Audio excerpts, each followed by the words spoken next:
move to your left. Talk to him. Move to your left. I want you to move to your left. Take a left, throw the straight right hand down the center. Don't stay in and bang with it. Now O'Neal Bell against the ropes, a place he doesn't want to be against Mormeck. Look how Mormeck goes to the body, and that sets up punches to the head. He too has a great uppercut which he threw. And look at those combinations. Those are creative combinations from John Mark Mormeck. It's so wrong to think he's a one-dimensional, bullish fighter. He has a lot of different weapons at his disposal, and as a look from the top shows you Mormeck pushing Bell back, pressuring him against the ropes. Whenever O'Neal Bell gets against the ropes, he has issues, as did Wayne Braithwaite in the fight we saw last year. And it was on the ropes in close quarters where O'Neal Bell really struggled in his last fight with Sebastian Rothman.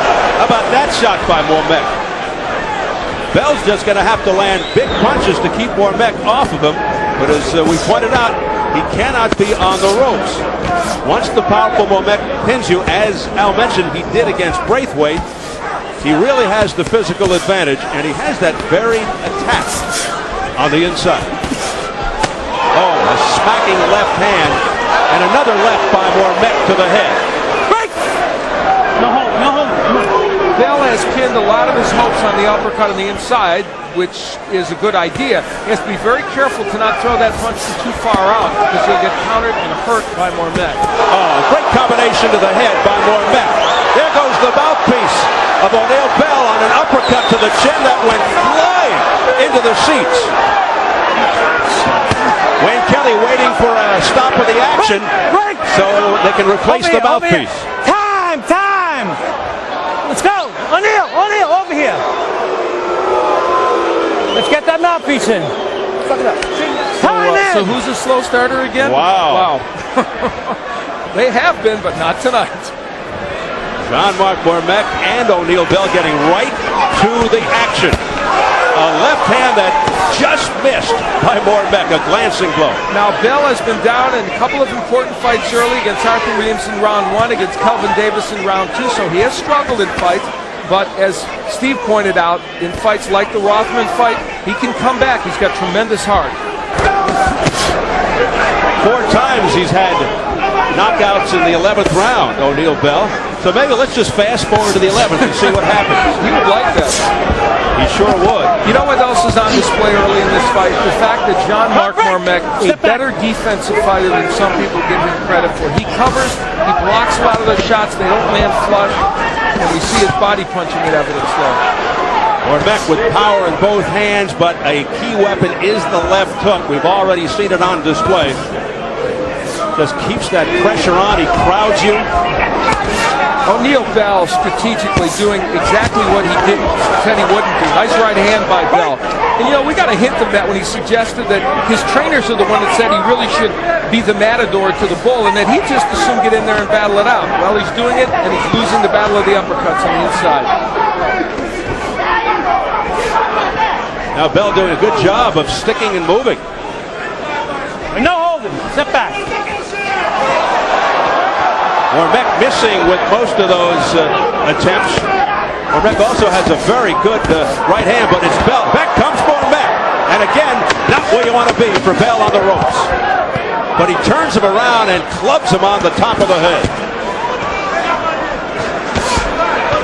Boy, a high work rate in this fight.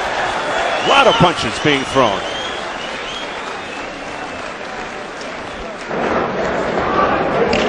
Tee off, baby. Yes.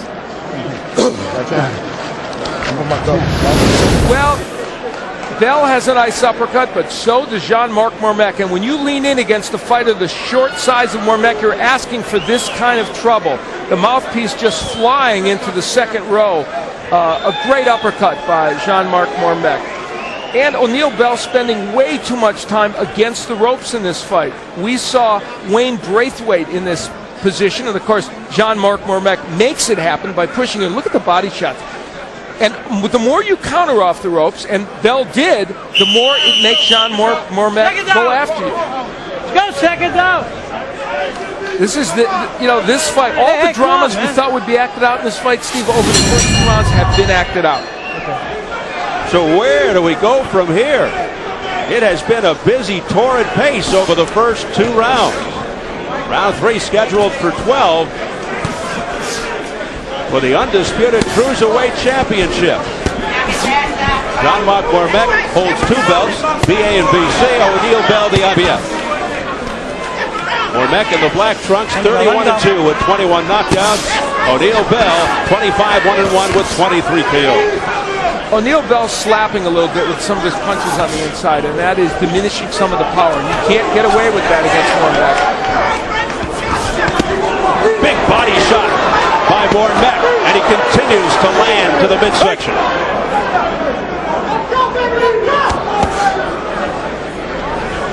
Well, these are just 2 tanks going at it.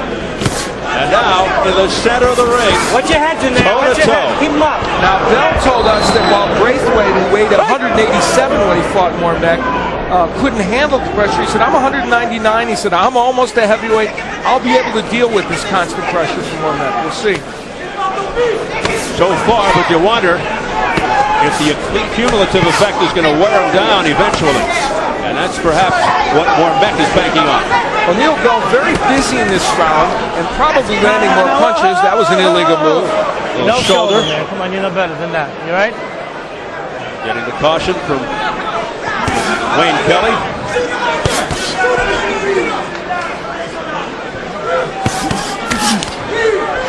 Braithwaite, Mormeck, has been very busy, fires away, misses. He was not very busy last year as a fighter. The only fight was with Braithwaite, and he is just continuing to pound away to the body and then goes upstairs. Mormeck.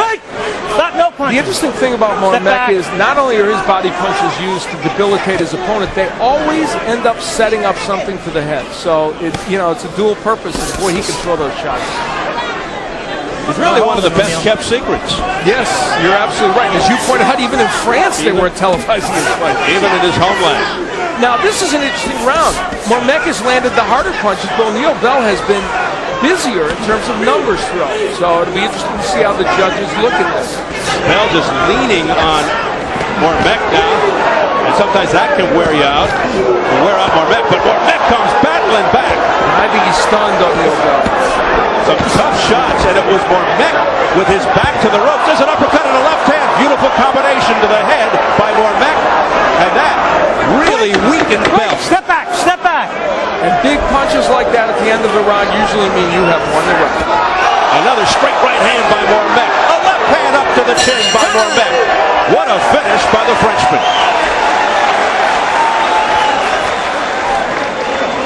When you pin him down like that, step around and you find your sit down. He's tired on it. He's tired. Sit down. Listen to me. Come on. No, I'm okay. I feel better this way. You feel good that way? Look here. I want you to step around and die. Don't look for shot. Bang, bang, and step around. Bang, bang, move left. Throw the 1-2 down the center. When you're in that, this, that. The variety of punches Mormeck is using in this fight, very impressive. And the left hook, which we didn't think would be a major weapon for him, it has been. And then the uppercut came right after it. What we see is just a variety of punches, straight jab. In all these sequences, you see everything from Mormeck. He even got tangled up in the rope. Still, Bell couldn't quite take advantage of it. And the hook has been, I think, the one big surprise for Mormeck. It's been landing much more than we would have anticipated during the course of this fight. Very impressive by Jean-Marc Mormeck in the black trunks as we enter round 4, scheduled for 12 for the undisputed Cruiserweight Championship. No holding. Bell